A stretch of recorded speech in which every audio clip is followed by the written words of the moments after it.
In the mid-90s, aspiring writer Jeffrey Reddick was trying to get an agent.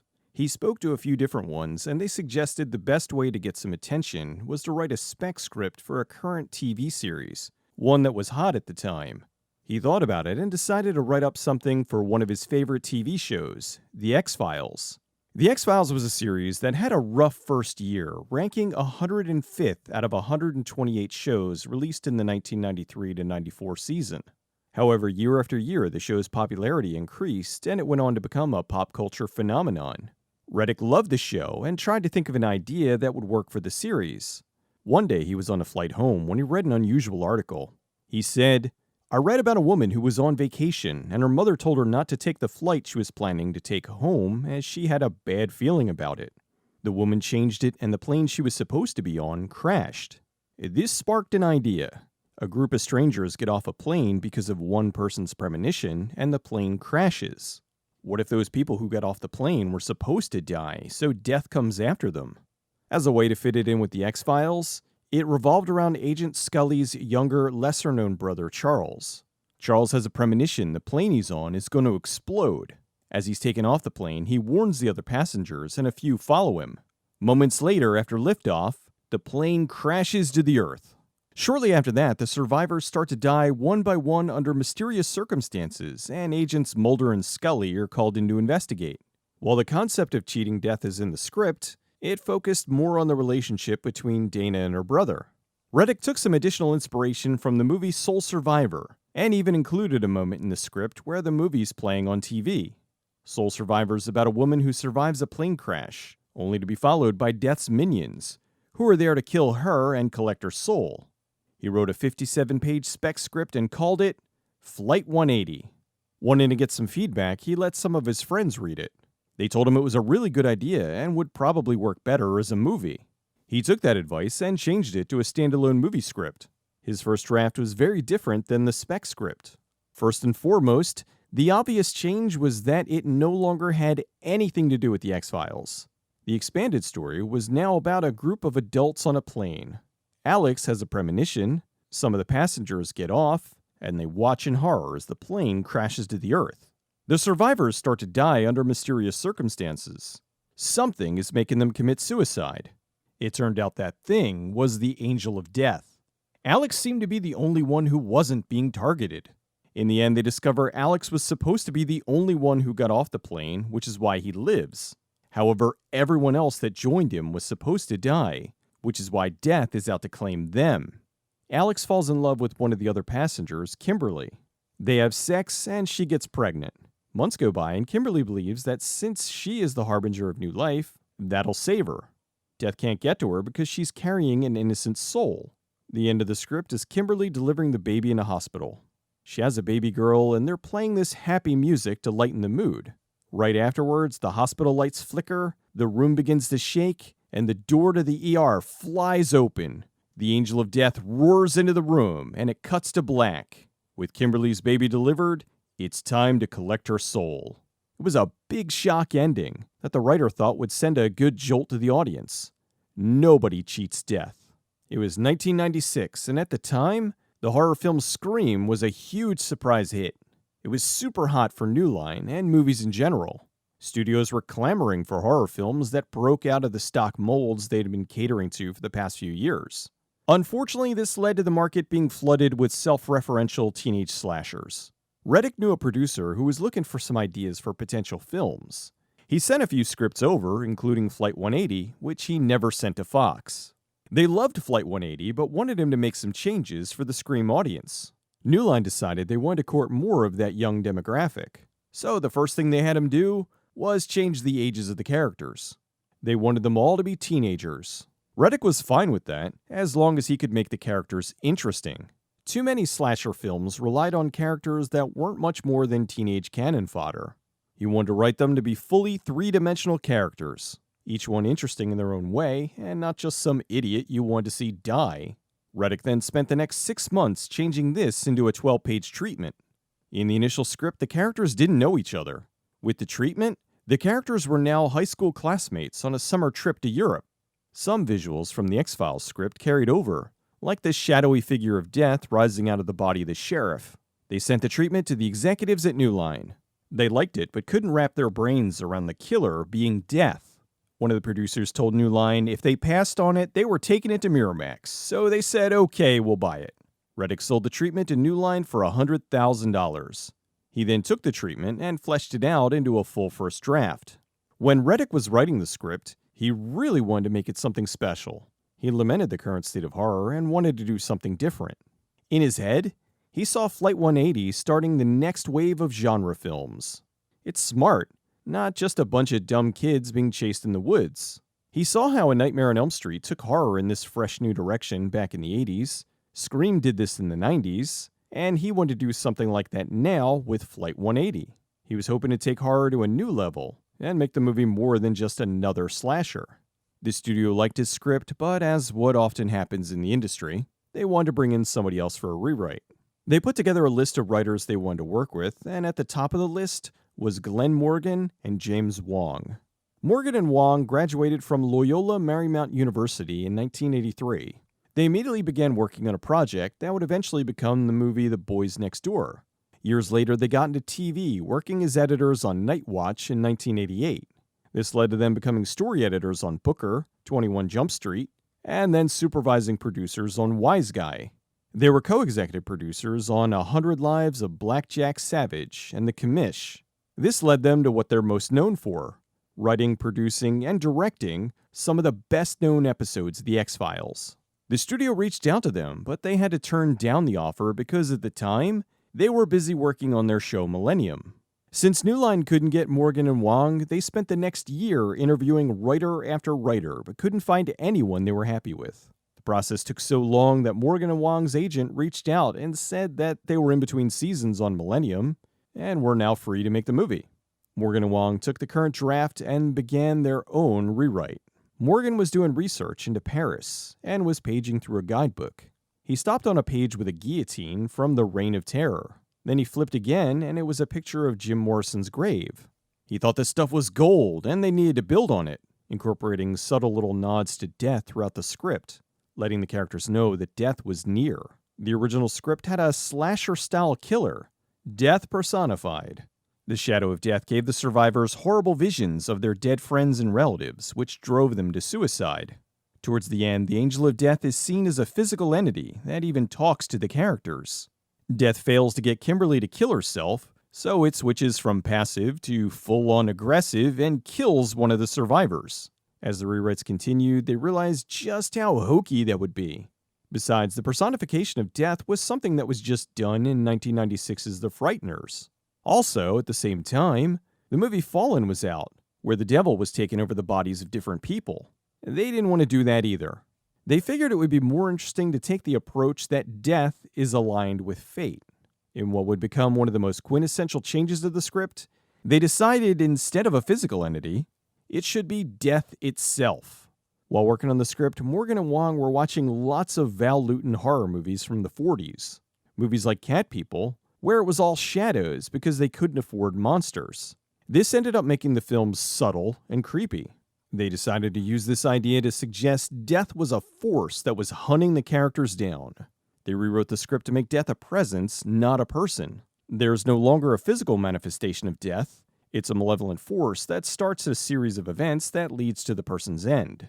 This would make the story so much more frightening. How do you fight literal death? They changed it so that death was all around you, and one step in the wrong direction leads you to it. They thought the greatest paranoia they could give the audience was to make them think, if I do this, will it lead to my ultimate demise? They agreed this was the most effective and scariest way to handle the material. The rewrite made some other changes, but still kept the basic structure. Although they made major changes to the ending. Instead of the big shock of Kimberly dying at the hands of the Angel of Death, they wrote it so that Alex sacrifices himself to save Kimberly. They felt this was a more personal way to end a film, and it would truly resonate with the audience, showing how love beats death instead of the original idea that no one beats death. One of the higher-ups read the new draft of the script while on, coincidentally enough, Flight 180 from Los Angeles to New York. The script freaked him out so much they got the okay to move into full production. Now the script they were happy with, they started casting. New Line originally wanted the cast to be full of better-known teen actors and actresses, including some of the cast from Scream and I Know What You Did Last Summer. Morgan and Wong really didn't want to do that, and managed to talk them out of it. They decided instead to hire a group of lesser-known but up-and-coming young actors and actresses. Reddick had a few people in mind for the main cast. For Alex, he wanted Tobey Maguire, and for Kimberly, he wanted Kirsten Dunst. Someone else in Hollywood must have thought this as well, since less than 2 years later they were cast opposite each other in Spider-Man. Reddick was sad because while he was able to give some input, it was clear once Morgan and Wong were on board, it was out of his hands. They hired Devon Sawa, Ali Larter, Kerr Smith, Sean William Scott, Chad Donella, and Amanda Detmer for the main teen cast. For the teacher, they hired Kristen Cloak. Cloak met Glen Morgan while working on the series Space Above and Beyond in 1995. The two fell in love and were married in 1998. Morgan and Wong continued working in TV and cast Cloak in many of their projects. Although for this, they weren't able to outright cast her, and she had to audition like everyone else. Still, she ended up giving the right performance and they were able to cast her in the role of the teacher. When rewriting the script, Morgan and Wong wanted to add in subtle and sometimes not so subtle references with the characters. Each one of them is named after a horror icon. Alex Browning was named after Todd Browning, the director of Dracula. Valerie Luton was named after producer Val Luton, the producer whose films they were watching the most while getting ideas for the script. Agent Wayne was named after Robert Wayne, the director of The Cabinet of Dr. Caligari. Agent Schreck was named after Max Schreck, the actor who played Count Orlok in Nosferatu.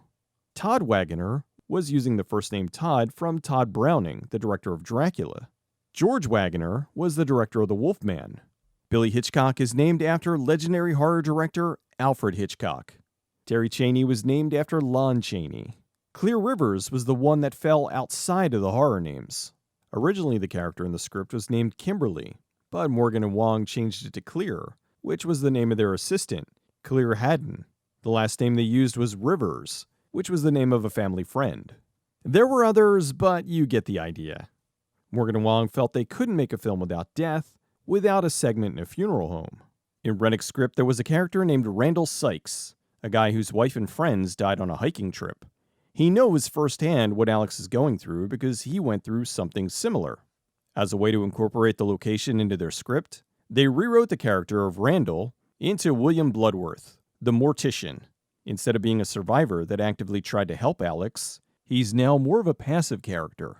They wrote his character to tell the duo the rules.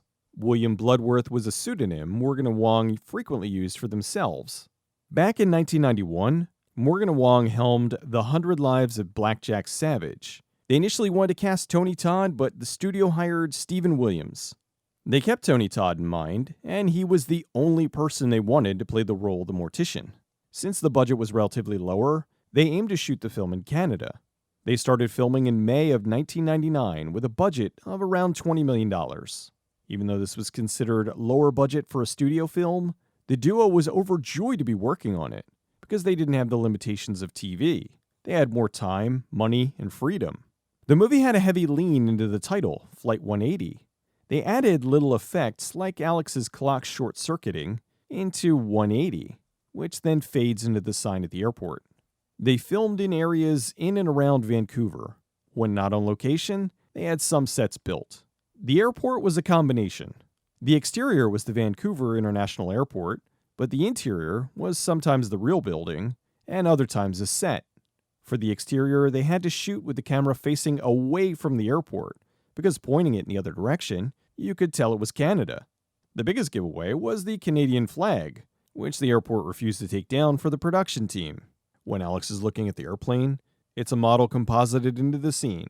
They didn't have the money in the budget to CG anyone in the cockpit.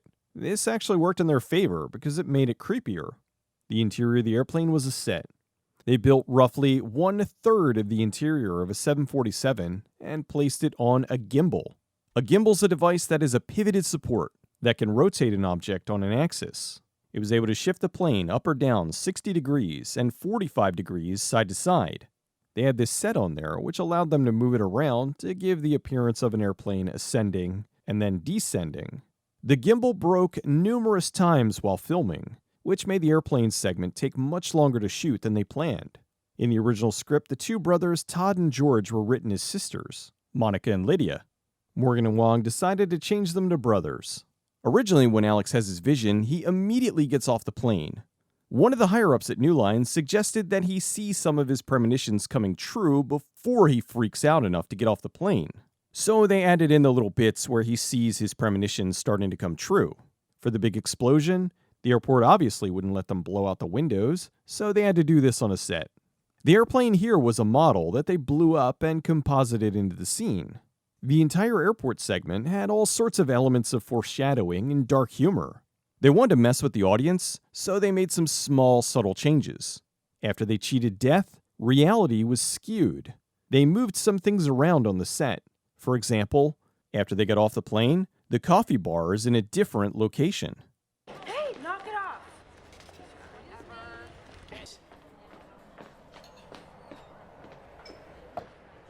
In the background, we see various murals of things like a bathtub, a fire, and a bus. They're all foreshadowing the deaths of the main characters.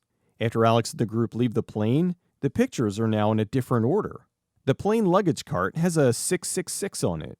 When the plane's going to take off with the soon-to-be-dead kids, they change the sign to Departed. The John Denver moment happened to Glen Morgan while he was working on Millennium. He was about to board a plane in Vancouver, and he heard a John Denver song over the airport speakers. It wasn't Rocky Mountain High, but it was one of his songs just a few weeks after he died in a plane crash. It was weird enough that he decided to include it in the script. When Alex looks outside to see the storm, in the script it was written that the lightning bolt looks like a skeletal hand of death pointing at him. They gave this to the FX guys, and no matter how many times they tried, it just never looked right, so they left it in as just a lightning bolt. In the script during the funeral, they wanted to pan back to show a single dark cloud was hovering over Alex. However, the day when they shot the funeral scene, it was overcast, so they dropped the idea completely. For the song at the funeral, they wanted to use Long May You Run by Neil Young. They looked into it, but to license the song would cost $250,000. New Line said forget it, and instead, they hired a local Canadian musician to play an original song. As a joke, the effects team put some of the names of the crew members on the class memorial. The crew freaked out and wanted them to take their names off, as it was seen as bad luck or a bad omen. The picture taken at the funeral between Alex and Clear was going to be shown again at the end of the film.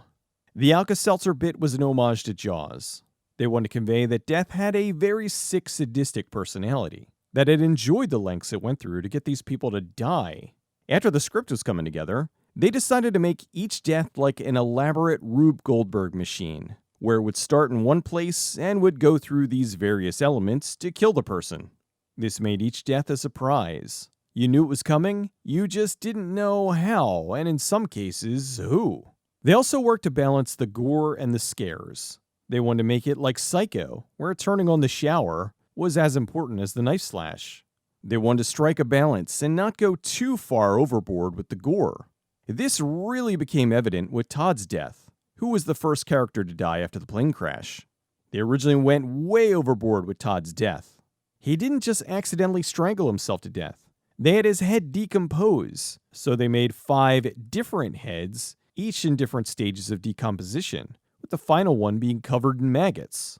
The team realized this was the wrong direction for the movie, and they got rid of that altogether. Todd's death also made them decide to change something else. The original script had Death tricking characters into killing themselves. Todd's death was him slipping on the water and accidentally killing himself, but then Death removed the water to make it look like it was intentional. They decided for the rest of the deaths, they should make them obvious accidents, and never again showed Death covering its tracks. When Terry gets hit by the bus, they wanted this to be a huge shocker for the audience. They had 2 life-size dummies made up of the actress. They shot 2 passes for the scene, one with her standing there, and then the next with the dummy in her place to get hit by the bus. Then they do a quick cut so it's seamless. You really can only see it if you freeze frame. Whether this is intentional or not has never been confirmed, but it's interesting nonetheless. When Terry dies, Alex has some blood splatter on his face that looks like a 7. According to Death's design, he was supposed to be the 7th person to die. The exterior of Val Luton's house was built in 5 weeks with the intention of blowing it up. The interior was set elsewhere. The knife in the glass behind Ms. Luton is foreshadowing her death. Kristen Cloak was laying in a pit they made in the floor. They had a hole that she stuck her head through, which was attached to a fake body. That way they could stab her without hurting the actress. In the script, Billy gets decapitated. They agreed that was something that was overdone, so Bob Shaye suggested they do something different. He still gets decapitated, but now they wrote it so he gets the top part of his head cut off instead of his whole head. For the train effect, they had 3 trains. One long train for the dialogue shots, one short train that would crash into the car, and one facade that they had placed on the front of a pickup truck. This way, it was easy to reset if they had to reshoot. They had a full-length mirror on the tracks to make it look like the train was bearing down on them, but really, they were safely off the tracks. In the script, after almost dying, Carter pees his pants. New Line hated that and told them to cut it out. When they went to do the scene, actor Kerr Smith protested. "Why'd you take that out? It was funny." It showed how tough Jock Carter was just as scared as the rest of them. Morgan and Wong said, the hell with it. They put it back in the movie and didn't tell the executives. The beach was both real and a set. When Clear arrives on the overhead shot, it's the real thing, and then when they switch angles, it's the set. The noise of the waves made it too difficult to shoot a dialogue-heavy sequence, which is why they need to do that part on the set. They shot this scene where Clear is telling Alex about what happened to her father, and the two have sex. Later, we see Clear is pregnant, but she doesn't tell Alex. Morgan and Wong struggle to get the characters right. This was a love story of sorts, where if not for these weird circumstances, these two would have never gotten together. They work to make it come through in an honest, emotional way. Alex then goes into hiding, and the cabin he stays in was used in 1999's Lake Placid. To get the electricity effect, they had a wire with a sparkler stuck to the end. They moved it around with a wire painted green that they digitally removed in post. Originally in the sequence, they were going to kill the dog, showing that death is mean and indiscriminate. However, everyone at the studio fought back and said, under no circumstances do you kill the dog. So the dog lives. Clear sees the picture of her with her dad, which motivates her to tell the agents where Alex is hiding. She's pregnant and wants her kid to have a father. Clear gets trapped in the car, and Alex sacrifices himself to save her, and unknowingly, his unborn child. Alex then makes the ultimate sacrifice and dies while saving Clear. They originally went a little bit overboard with his death. Alex gets electrocuted, and then when Clear tries to save him, his body bursts into flames. They thought that was overkill and dialed it back to where he just gets electrocuted. There was another ending where Alex is decapitated by a helicopter blade, which apparently was filmed, but no footage of it has ever surfaced. Clear has a baby, but this time, it's a boy, and she names him Alex. She sees the picture that the photographer took at the memorial when all this started.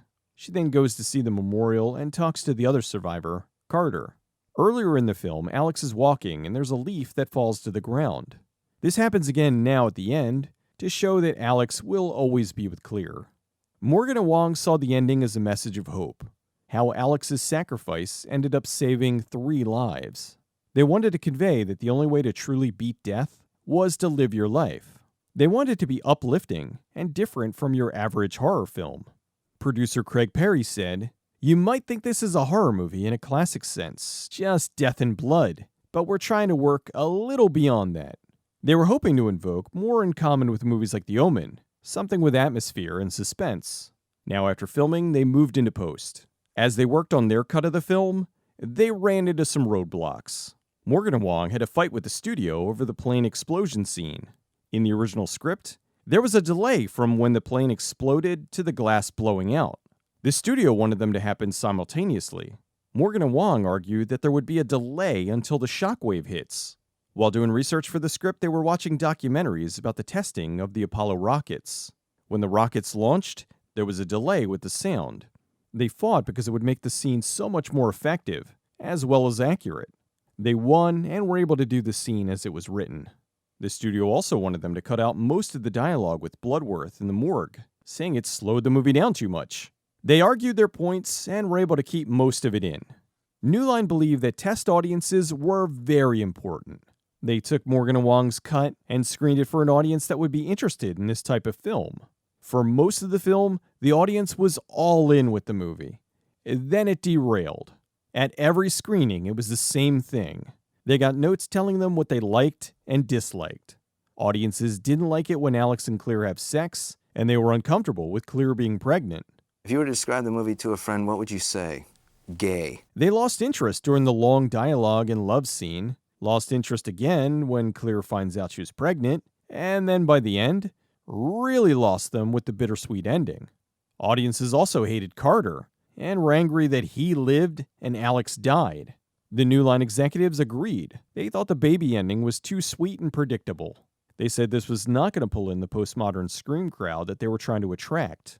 The film was testing slightly above average, and to them, they knew if they did some fine-tuning, they could make the movie more of what the audience wanted.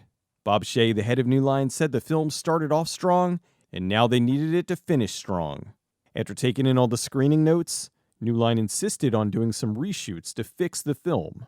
Unlike some studios, New Line is very careful with their test screenings. They open them up to whatever target demographic they think is appropriate for the film.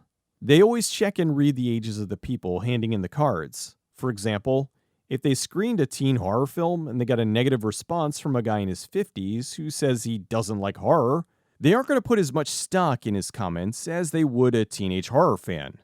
1995's Mortal Kombat had extensive test screenings that led to them adding some additional fight scenes that drastically improved the movie. Every now and then, the studio ignores the test audiences because they know they're right. Both Austin Powers and Seven tested horribly. They didn't do the massive changes the audiences wanted, and the films went on to be two of New Line's biggest hits. In the case of Flight 180, Bob Shaye sided with the audience. With Flight 180, they knew they were onto something if they made just a few adjustments. Morgan and Wong fought against this, but lost. The duo went to a coffee shop and discussed potential new ending ideas. After a few drinks, they came up with an ending that they were sure would be a crowd pleaser. They'd get rid of the baby subplot, remove some of the dialogue that was slowing the scenes down, and at the end, Alex would live and Carter would die. New Line also saw this opportunity to clarify Death's design and set the ending up for sequels. Morgan and Wong wrote it so that 1 year later, the survivors go to Paris and Carter gets killed.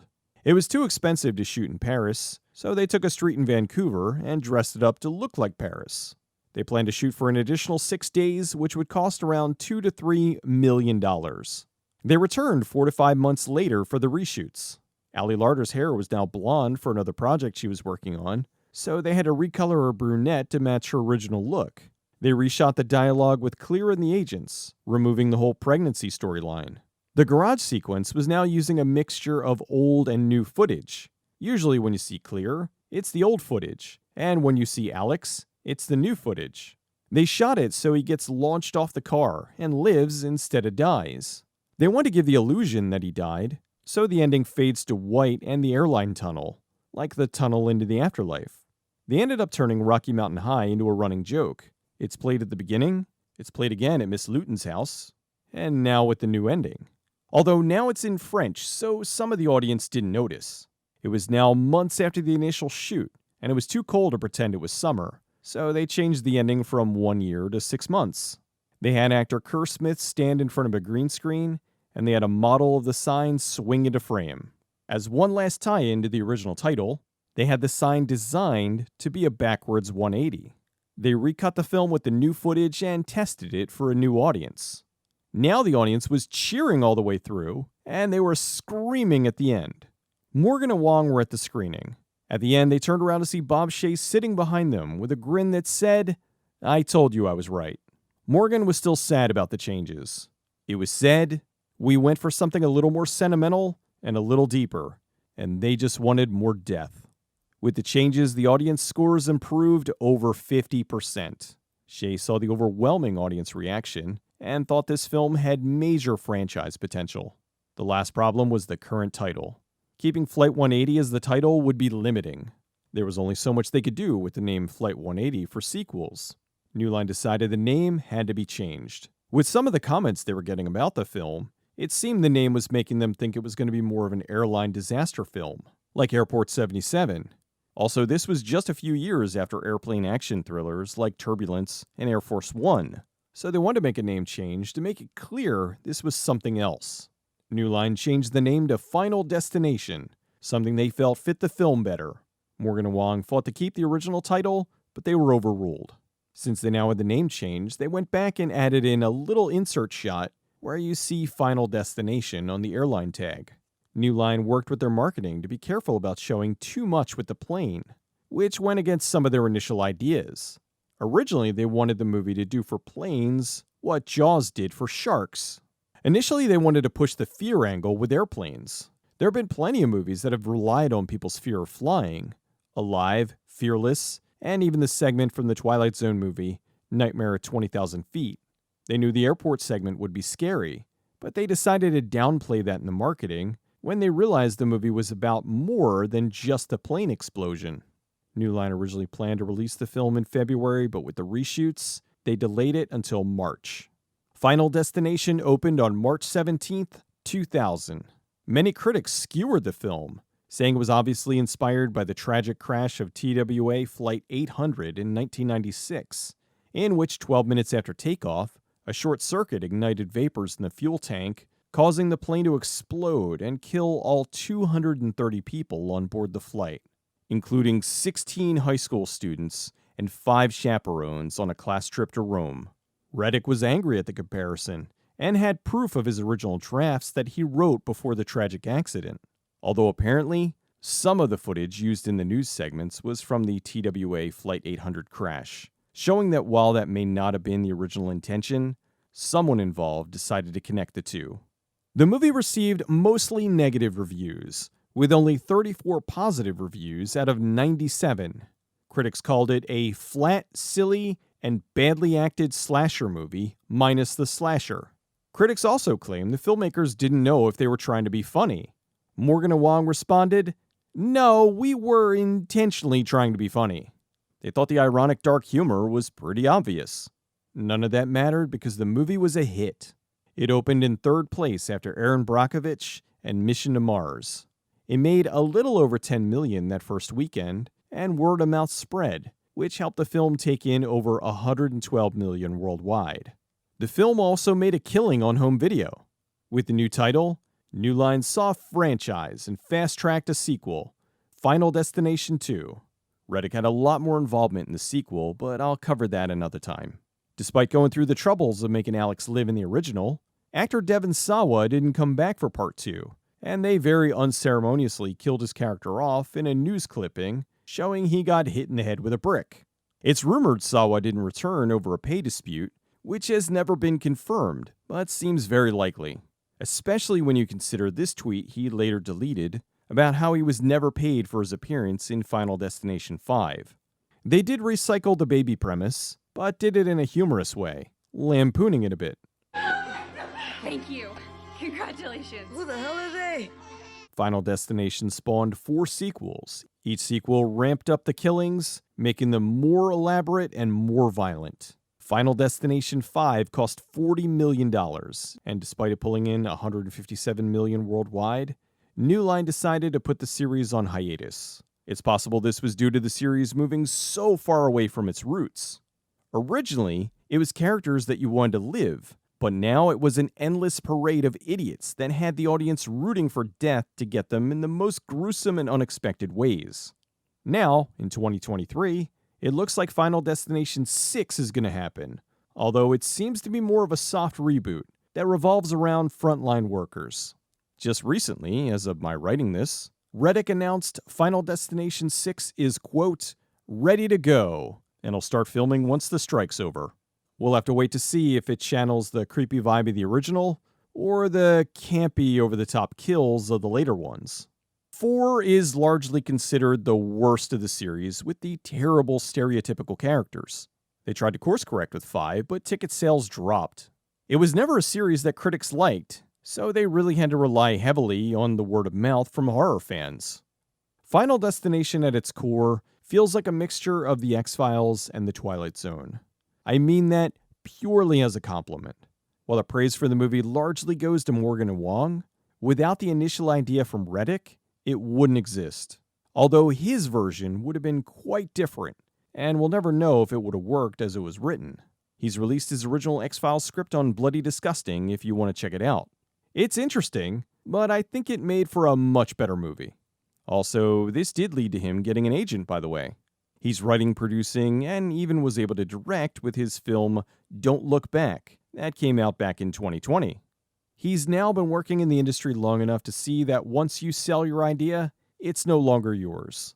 Reddick said that while he was initially sad about the changes to Flight 180, so it's been easier to make peace with the producers, directors, or whoever makes changes to his scripts. While Reddick's worked on numerous other horror films like Tamara and The Final Wish, his biggest success is still the Final Destination franchise. That's not too shabby.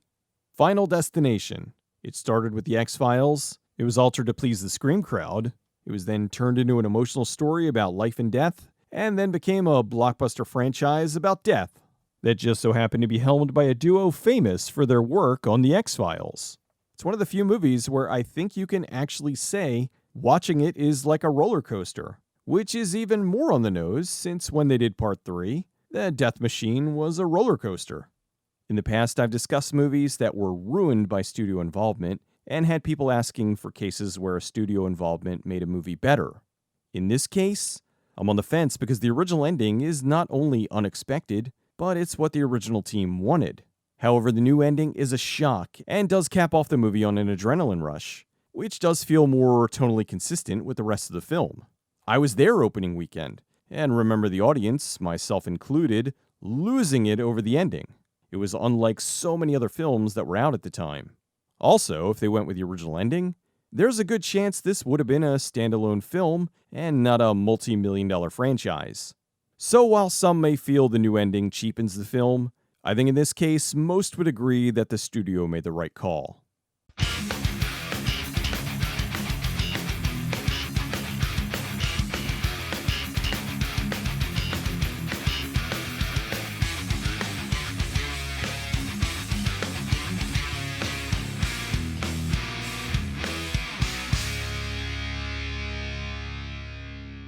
I'm sorry we broke in and... No harm, no foul. I'll see you soon.